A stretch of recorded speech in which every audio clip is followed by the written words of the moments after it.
I'm Sienna, 28 years old. 5 years ago, at my parents' funeral, my sister threw me a bank card, called it Charity for the Adopted One, then kicked me out of the only home I'd ever known. I felt so humiliated that I shoved that card into a drawer and never touched it. Not once. For 5 whole years. I struggled. I worked 2 jobs. I survived on instant noodles and cold apartments. Meanwhile, my sister lived in our parents' house, posting vacation photos from Europe. Then last week, I finally decided to go to the bank and cancel that card forever. The teller looked at her screen. Then she looked at me. Then she said one sentence that made my entire body go numb. Before I continue, if you enjoy stories like this, please take a moment to like and subscribe, but only if you genuinely want to hear how this ends. Where are you watching from right now? Drop your location and local time in the comments. Now let me take you back 5 years, to the day of my parents' funeral. The funeral home smells like lilies and furniture polish. I stand near the twin caskets, my hands clasped so tight my knuckles have turned white. Mom and Dad, gone. A drunk driver ran a red light 3 days ago, and just like that, gone. I was adopted as an infant. Richard and Margaret Thompson chose me, raised me, loved me for 23 years. They never once made me feel like I was anything less than their daughter. But Valerie did. My sister is 6 years older than me. Golden child. Perfect grades, perfect hair, perfect life. And ever since I can remember, whenever our parents weren't looking, she'd lean close and whisper, "You're not really one of us, you know. They just felt sorry for you." I learned to ignore it. I told myself she didn't mean it. Today, I learn how wrong I was.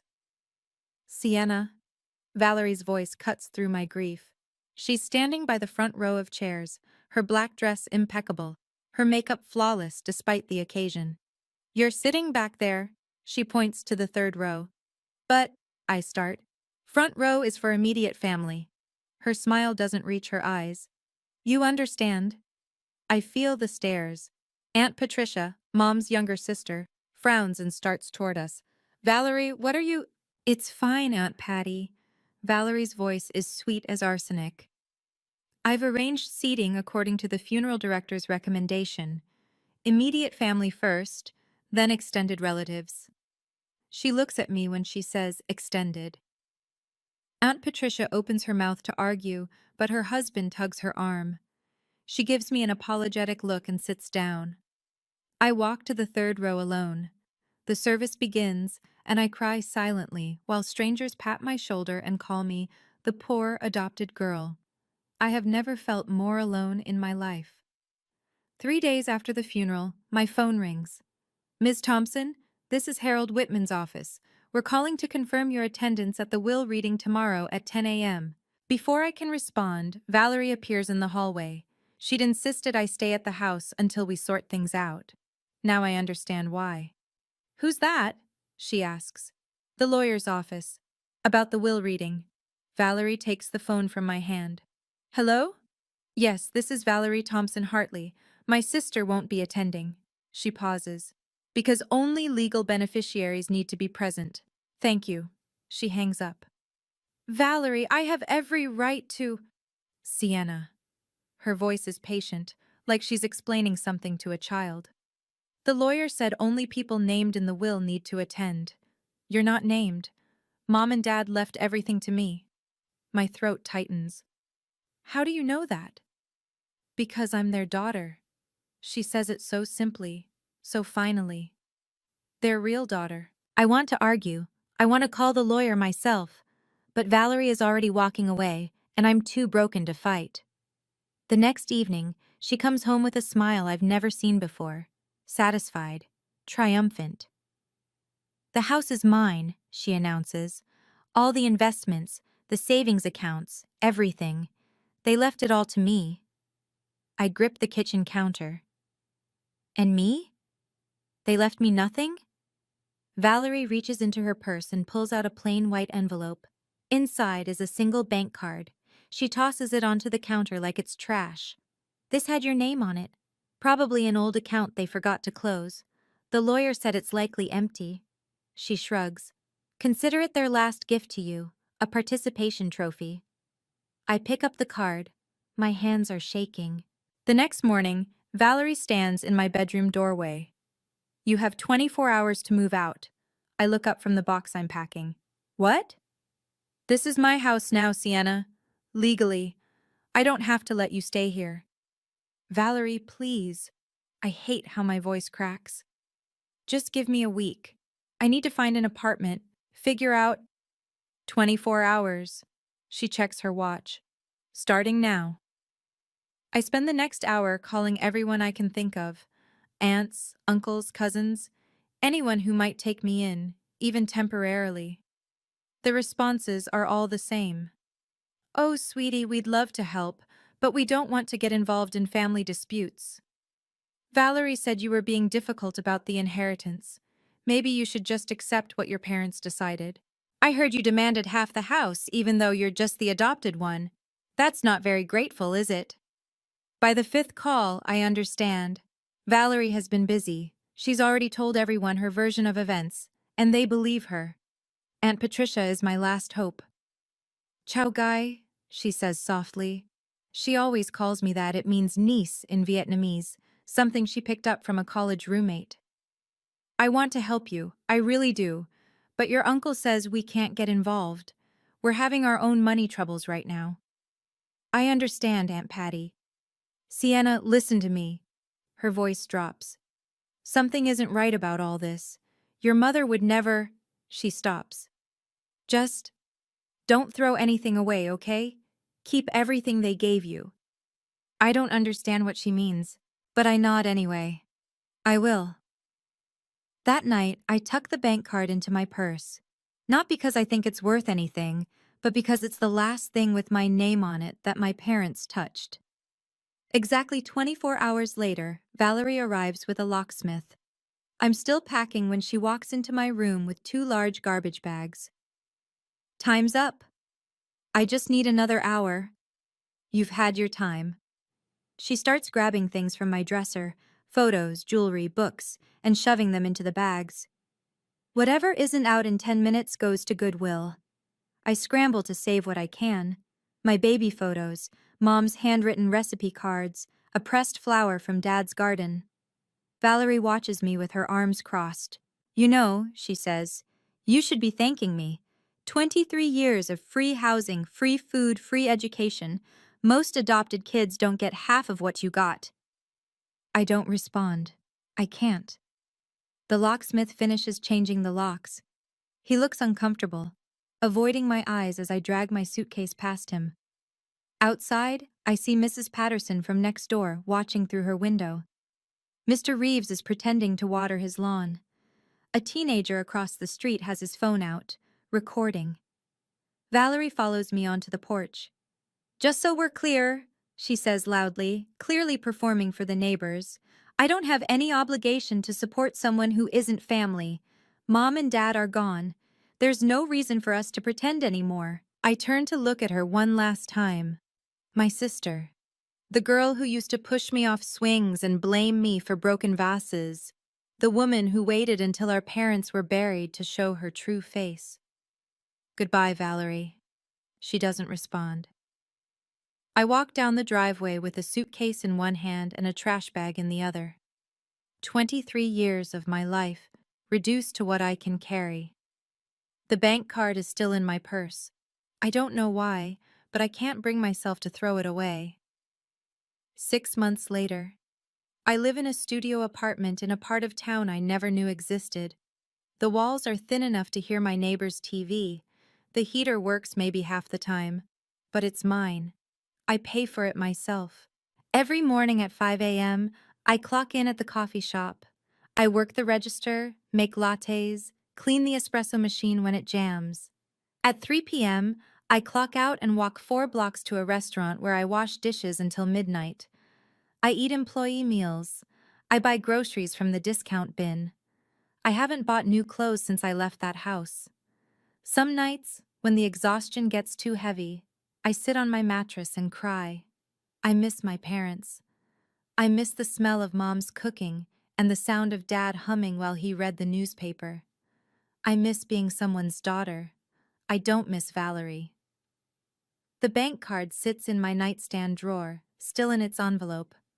I've thought about checking it a dozen times. Walking into a bank, inserting it into an ATM, seeing what's there. But every time I reach for it, I hear Valerie's voice. Probably empty, a participation trophy. And I can't do it. Because if she's right, if our parents really left me nothing, then maybe she was right about everything else too. Maybe I was never really their daughter. Maybe I was just a charity case they felt obligated to keep. So the card stays in the drawer. And I keep working. It's easier to be exhausted than to face the truth. My coworker Mia asks me sometimes why I never talk about my family. I don't have one, I tell her. She doesn't push. She just makes sure I eat lunch. Small kindnesses. They're all I have now. 1 year after the funeral. I'm on my break, scrolling through Facebook on my cracked phone, when I see it. A post from a cousin I barely remember. So happy to celebrate Valerie's gorgeous home renovation. The Thompson house has never looked better. I tap the photo. My childhood home. Except now it looks like something from a magazine. New windows, new landscaping, a fresh coat of paint in colors my mother would have loved. I scroll through the comments. Valerie deserves this. She's been through so much. Your parents would be so proud of what you've done with their house. Living your best life, girl. I keep scrolling. More photos. Valerie and her husband Derek posing in front of a new BMW. Valerie on a beach in Italy. Derek at a casino in Vegas. Chips stacked in front of him like towers. Then I see a comment that makes my stomach drop. Aunt Patricia. I wish Sienna could have been here today. Underneath it, this comment has been deleted. Valerie deleted it. Of course she did. I close Facebook and stare at the wall of the break room. Outside, the espresso machine hisses and customers laugh and the world keeps spinning like nothing is wrong. On my nightstand at home, there's a stack of bills, electric, rent, a medical bill from when I got the flu and couldn't afford to miss work. I think about the house I grew up in, the room that used to be mine, the kitchen where my mom taught me to bake. Valerie took it all, and everyone believes she deserved it. I shove my phone in my pocket and go back to work. There's nothing else I can do. 3.5 years after the funeral. Things are better, not good, but better. I'm a shift supervisor at the coffee shop now. I quit the dishwashing job. I have health insurance for the first time in years. My apartment is still small, but I've made it mine. Thrift store curtains. A plant Mia gave me that somehow hasn't died. A photo of my parents on the wall, the only one Valerie didn't manage to grab. I've learned to build a life without a family. I've learned that survival is its own kind of victory. The bank card is still in my drawer. Sometimes I forget it's there for weeks at a time. Other times, I catch myself staring at the drawer at 2 a.m., wondering. I never open it. Thanksgiving's coming up, Mia says one morning as we prep for the rush. What are your plans? Working, I say. Someone has to cover the holiday shift. She looks at me with that soft, careful expression she gets sometimes. You really don't have anyone? I think about Aunt Patricia's voice on the phone 3 years ago. Think about the deleted Facebook comment. Think about all the relatives who believed Valerie's lies without ever asking for my side. I have you, I say. And free coffee. That's plenty. Mia bumps her shoulder against mine.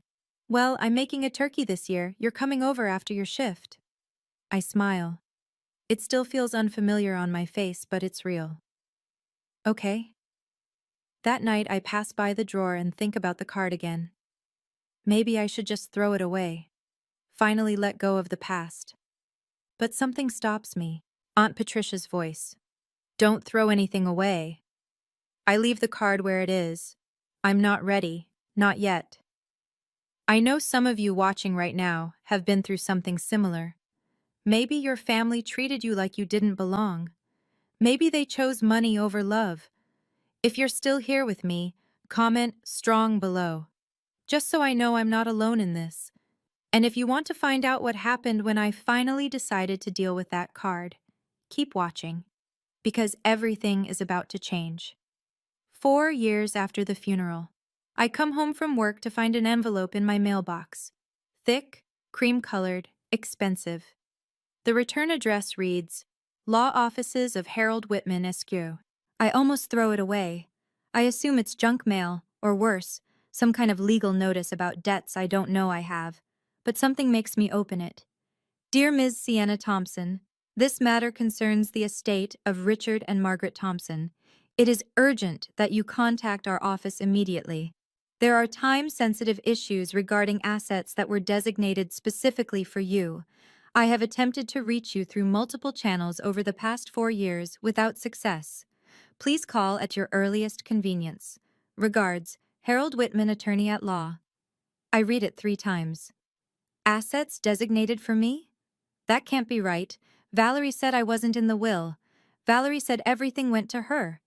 I crumple the letter and throw it in the trash. It's a scam. It has to be. 2 weeks later, I get a voicemail. Ms. Thompson, this is Harold Whitman. I was your father's attorney and close friend for over 30 years. I've been trying to locate you since the funeral. Your sister told me you'd moved abroad and wanted no contact with the family, but I never believed her. A pause. His voice softens. Your parents loved you, Ms. Thompson, more than you know. They made arrangements, special arrangements, to protect you. Please, call me back. I save the voicemail. I don't call, because if it's real, it means Valerie lied about everything. And if it's a lie, it means I'm still hoping for something that will never come. Either way, I'm not ready to know. The card stays in the drawer. The voicemail stays on my phone. I go back to work. 5 years after the funeral, present day. I'm cleaning the espresso machine when Mia runs into the back room, breathless. Sienna, you need to see this. She shoves her phone at me. It's a real estate listing website showing properties scheduled for foreclosure auction. One of them is my childhood home. Wait, isn't that your old neighborhood? Mia asks. You mentioned growing up near Maple Street. I stare at the screen. The house looks different now. Run down, paint peeling, lawn overgrown. Nothing like the magazine perfect photos Valerie used to post. How did you find this? My boyfriend's in real estate. He was talking about a property in your area, mentioned the owner's drowning in debt. Gambling husband, apparently. Lost everything. She pauses. The name's Thompson. I remembered you mentioning that was your family name, so... Thompson. Valerie Thompson Hartley. I scroll through the listing. Foreclosure due to mortgage default. Outstanding debt. $400,000. Auction date. 2 weeks from now. My mind spins. Valerie inherited everything. The house, the savings, the investments. How could she possibly have lost it all in 5 years? Then I remember Derek at the casino in Vegas. The chips stacked like towers. Of course. I hand the phone back to Mia. Thanks for showing me. Are you okay? You look pale. I'm fine, I lie. That night, I stand in front of my nightstand for a long time. The lawyer's letter, the voicemail, the bank card, the house where my parents raised me, where my mother taught me to cook and my father read me bedtime stories. It's about to be sold to strangers. Unless. I open the drawer. The card is still there, untouched for 5 years. Maybe it's time to finally find out what it's worth. The next morning, I walk into First National Bank for the first time in 5 years. My hands are sweating. My heart is pounding so hard I can feel it in my throat. I tell myself I'm just going to cancel the card, close whatever account is attached to it, cut the last tie to a family that threw me away. That's all. A woman at the service desk waves me over. Her name tag reads Grace Miller. How can I help you today? I place the card on the counter. It looks so ordinary. Plain white plastic with a chip and a number. I'd like to cancel this card, please. Grace picks it up, examines it, then types the number into her computer. She frowns. Types something else. frowns deeper. Ma'am? Is something wrong? She doesn't answer. Her eyes are fixed on the screen, moving back and forth like she's reading something she can't quite believe. Could I see your ID, please? I hand over my driver's license. She studies it, then looks at me, then looks at the screen again. You're Sienna Thompson? Yes. Sienna Margaret Thompson? Born March 15th, 1998? Yes. My voice wavers. Is there a problem? Grace stands up abruptly. I need to get my manager. Please wait here. Wait, what's going on? Is the account in some kind of trouble? She pauses, her expression unreadable. Ms. Thompson, this card, it's not a regular debit card. Then what is it? She opens her mouth, then closes it, shakes her head. My manager will explain. Just, please don't go anywhere. She hurries toward the back offices, leaving me standing at the counter with my heart in my throat and 1,000 questions I'm afraid to answer. What did my parents leave me? Grace returns with a middle-aged man in a gray suit. He introduces himself as the branch manager, but I don't hear his name. I don't hear anything except the blood rushing in my ears. Grace sits back down across from me. Her hands are trembling slightly. Ms. Thompson, she says carefully, I can't cancel this card. Why not? Because it's not a debit card. It's an activation key. Activation key for what? Grace glances at her manager. He nods. 5 years ago, your parents, Richard and Margaret Thompson, established a trust fund with our institution, a private trust, completely separate from their regular estate. It was designed to remain dormant until you personally presented this card at one of our branches. I grip the edge of the counter. A trust fund? Yes, ma'am. How much? Grace takes a breath. $5 million. The world tilts. I hear myself say, what? But the voice sounds far away, like it belongs to someone else. $5 million, Grace repeats gently, plus 5 years of accumulated interest. The total current value is approximately $5.4 million. That's not possible. My sister said, your sister was never informed about this trust. It was set up in complete secrecy. Your parents were very specific about that. Grace slides a sealed envelope across the counter. They also left this for you, to be delivered only when you activated the trust. The envelope is yellowed with age, my mother's handwriting on the front. For our daughter Sienna. We love you. I can't breathe. My parents didn't abandon me. They didn't forget me. They didn't love Valerie more. They knew. They knew exactly what Valerie would do, and they protected me anyway. I start to cry right there in the bank, and I don't care who sees. Grace hands me a box of tissues and doesn't say a word. I take my time. 5 years of grief, 5 years of doubt, 5 years of wondering if I was ever truly loved. It all comes pouring out in that sterile bank office. When I finally stop shaking, I open the envelope. Inside is a handwritten letter, 3 pages long. My mother's elegant script, my father's scratchy signature at the bottom. I read it slowly. My darling Sienna, if you're reading this, then what we feared has come true. We are gone, and Valerie has shown her true colors. We know our eldest daughter, sweetheart. We've watched her grow, and we've seen the darkness in her that she hides so well from others. We tried to help her. We tried to teach her kindness, generosity, love. But some lessons cannot be forced. We knew that when we died, Valerie would try to take everything. She would tell you that you weren't really our daughter. She would make you feel like you didn't belong. We couldn't stop her from inheriting the house. The law required it. But we could protect you in secret.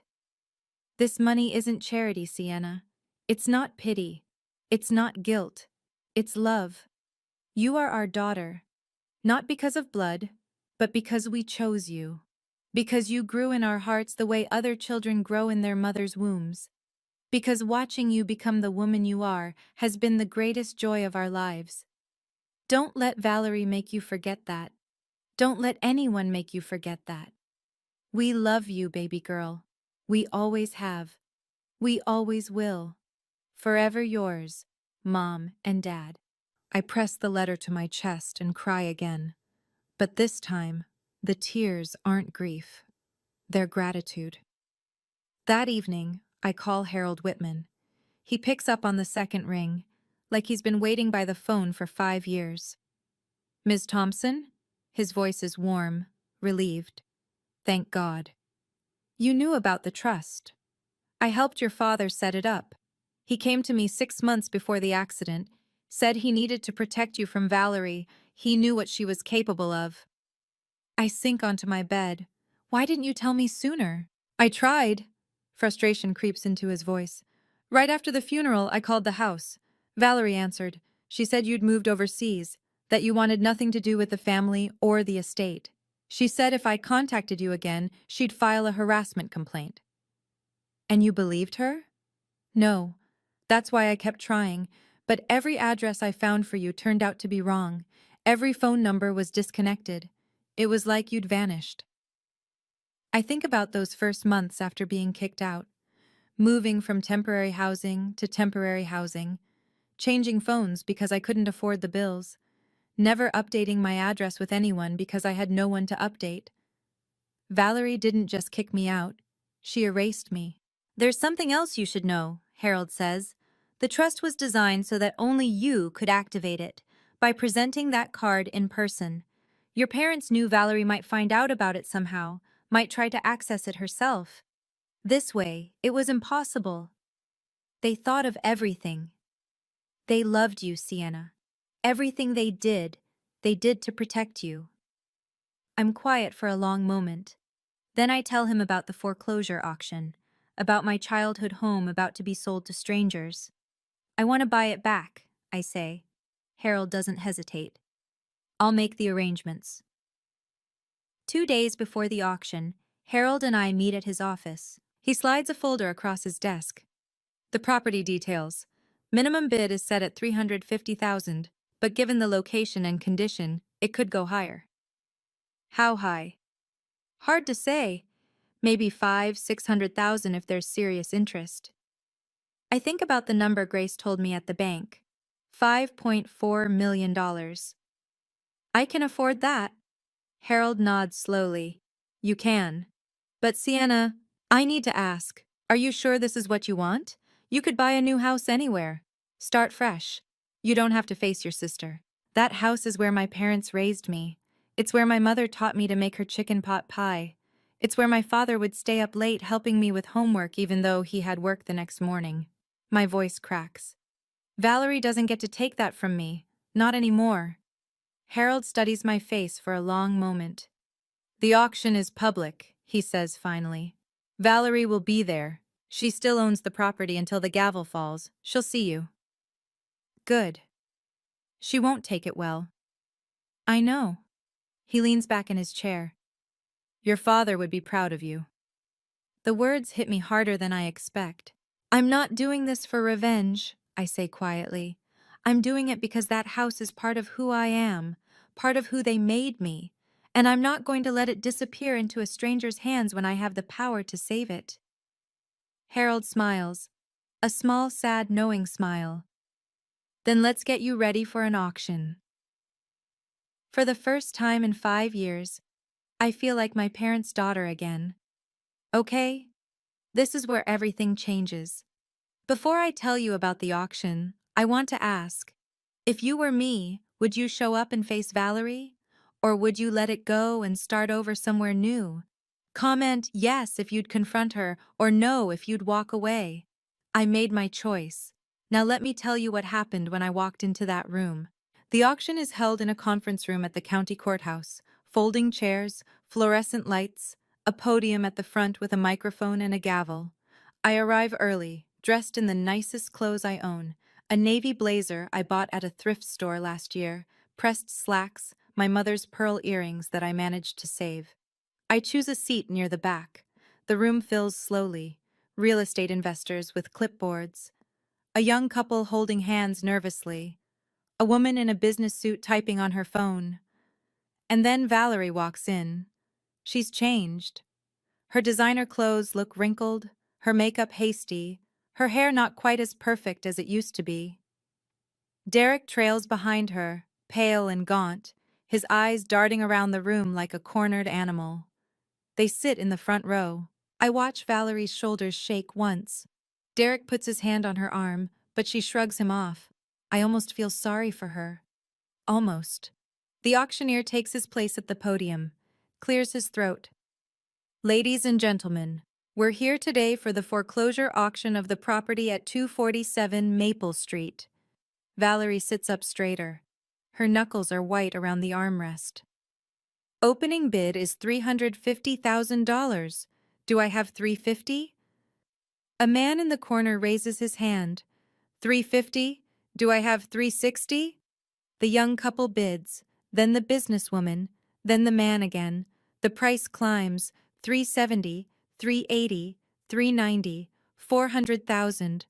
Valerie is crying now, silently, her shoulders trembling. Derek won't look at her. I wait. The bidding slows at $420,000. The auctioneer looks around. Do I hear $430? I raise my hand. $500,000. Every head in the room turns toward me, including Valerie's. For a moment, the room is completely silent. Valerie's face goes through a dozen emotions in the span of 3 seconds. Confusion, recognition, disbelief, then something that looks almost like fear. Sienna? Her voice cracks. What? How? The auctioneer clears his throat.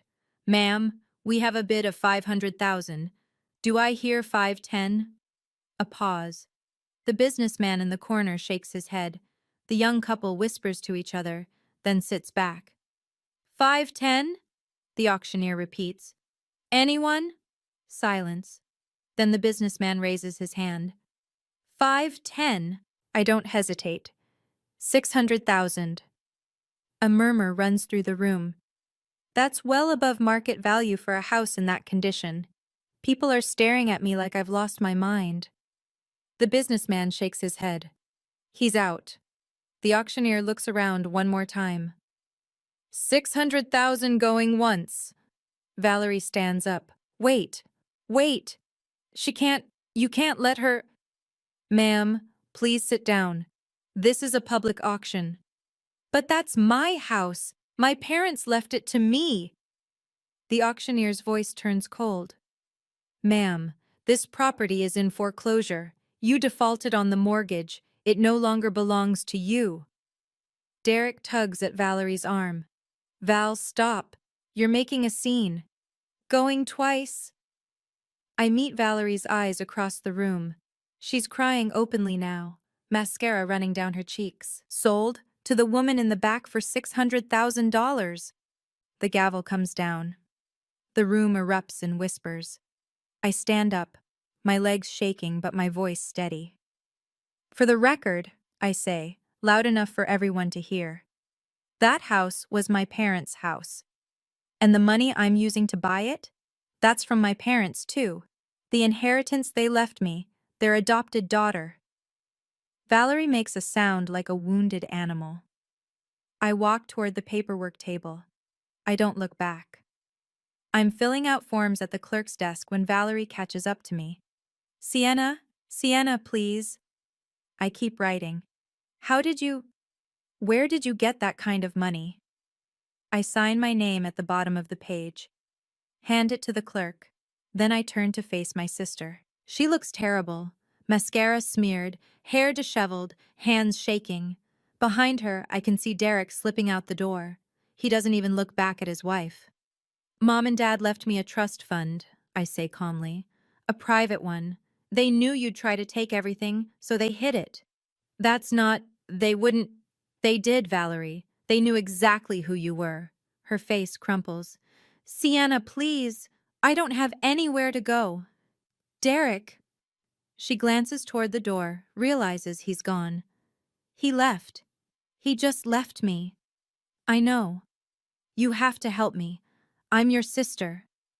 I let those words hang in the air for a moment. 5 years ago, you told me I wasn't family. You said I was just the adopted one. You threw me out of our parents' house 3 days after their funeral. I was wrong. I was. I was scared, and I made mistakes. You told the lawyer I'd moved overseas so he couldn't give me my inheritance. You told our relatives I was greedy so no one would help me. You didn't just kick me out, Valerie. You tried to erase me. She's sobbing now. I'm sorry. I'm so sorry. I look at her, really look at her, and I feel the strangest thing. Nothing. Not anger, not satisfaction, not even pity. Just nothing. I'm sorry too, I say. Sorry it took me 5 years to learn that some people don't deserve second chances. I walk away. She doesn't follow. 1 week later, I stand in front of 247 Maple Street with a key in my hand. The house looks smaller than I remember. The paint is peeling, the gutters are sagging, the garden my father loved is nothing but weeds. But it's still home. I unlock the front door and step inside. The smell hits me first. Stale air, dust, a faint hint of mold. Valerie and Derek didn't take care of this place, didn't love it the way my parents did. I walk through the rooms slowly, cataloging the damage. Water stains on the ceiling, holes in the walls where furniture was ripped out, beer cans in the corner of what used to be my father's study. Then I climb the stairs to my old bedroom. Valerie turned it into a storage room. Boxes everywhere filled with junk, old magazines, broken electronics, clothes that don't fit anymore. But in the back of the closet, I find something she missed. A shoebox, water damaged, falling apart. Inside, photographs. Me as a baby, wrapped in a yellow blanket. Me at 5, covered in flour from helping Mom bake cookies. Me at 12, on my father's shoulders at a county fair. Me at 18, in my cap and gown, both my parents crying with pride. At the bottom of the box, a single photo of all 4 of us. Mom, Dad, Valerie, and me. Taken at Thanksgiving, the year before the accident. We look happy, even Valerie. I don't know what happened to turn her into the person she became. Maybe she was always like this, and my parents just couldn't see it. Maybe grief twisted something inside her. Maybe I'll never know. I sit on the dusty floor, holding the photographs, and I cry. For everything I lost. For everything I found. For everything that might have been. Aunt Patricia shows up at my door the next day. She's crying before I even open my mouth. Sienna, oh, sweetheart. She pulls me into a hug so tight I can barely breathe. She smells like lavender and home and everything I've been missing. I'm so sorry, she sobs. I'm so sorry I didn't do more. I should have. It's okay, Aunt Patty. No, it's not. She pulls back, wiping her eyes. I knew something was wrong. Your mother would never have left you with nothing. I knew Valerie was lying, but I was too scared to make waves. How did you find out about the trust? Everyone's talking about it. The whole family. She laughs bitterly. Valerie told everyone for years that you ran off because you couldn't accept not being in the will, that you were bitter and selfish, and we believed her. Not everyone, I say. You left that Facebook comment. She nods. She blocked me after that, but I never stopped wondering about you. We sit in what used to be the living room, empty now except for dust and memories, and she tells me everything. The family turned on Valerie overnight. Once word spread about the secret trust, about the letter, about how my parents had spent their final months trying to protect me. Suddenly, everyone remembered the little things they'd noticed and ignored. Valerie at the funeral, making sure I sat in the back. Valerie telling relatives not to contact me.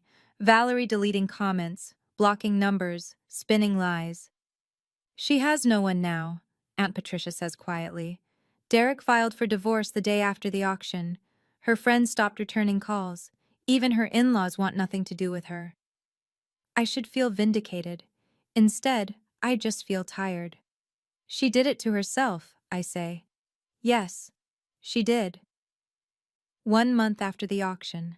I'm in the backyard, pulling weeds from what's left of my father's garden, when I hear the gate creak.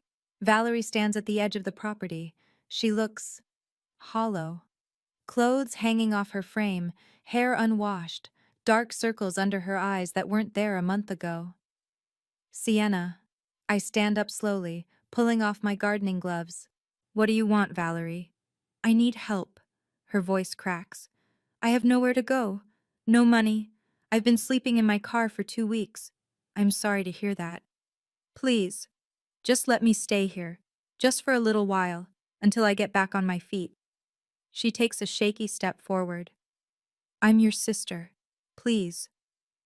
I look at this woman, this stranger with my sister's face, and I think about all the things I could say. I could remind her of the night she threw me out, of the years I spent working double shifts just to afford ramen, of every lie she told, every bridge she burned, every chance she had to make things right. But I don't, because I'm tired of carrying her weight. No. Sienna, I said no.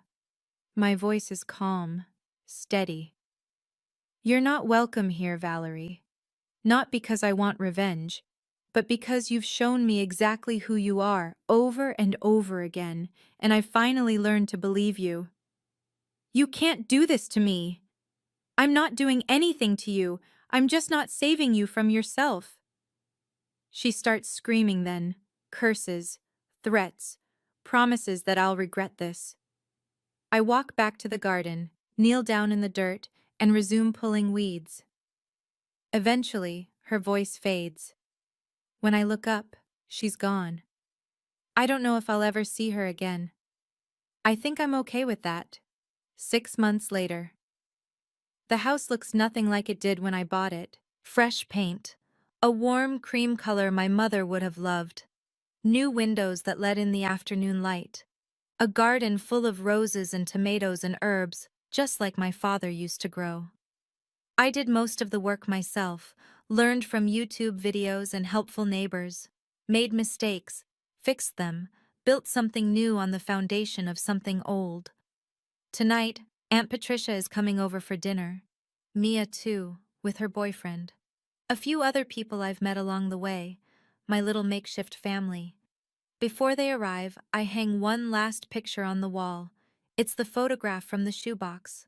Mom, Dad, Valerie, and me. All of us together, one last time. Aunt Patricia notices it when she walks in. Why did you keep that? She asks softly. After everything she did? I look at the photo, at my parents' smiles, at Valerie's hand on my shoulder, at the family we used to be. Because it reminds me that things don't have to be perfect to be real. My parents weren't perfect. Valerie wasn't always cruel. And I'm not going to pretend the first 23 years of my life didn't exist just because the last 5 were hard. I turn away from the photo. But I'm also not going to let the past control my future. I choose who gets to be in my life now. I choose who deserves my love. Aunt Patricia squeezes my hand. Your mother would be so proud of you. I smile. I know. That night, the house fills with laughter and warmth and the smell of good food. For the first time in years, it feels like home. And I know, finally, truly know, that I am exactly where I belong. And that's my story. Thank you for staying with me until the end. It means more than you know. If this touched you in any way, drop a comment below. Tell me what you would have done. Tell me if you've been through something similar. I want to hear your stories too. Like, subscribe, and hit that notification bell if you want more. And check the description for more stories like this one. Until next time.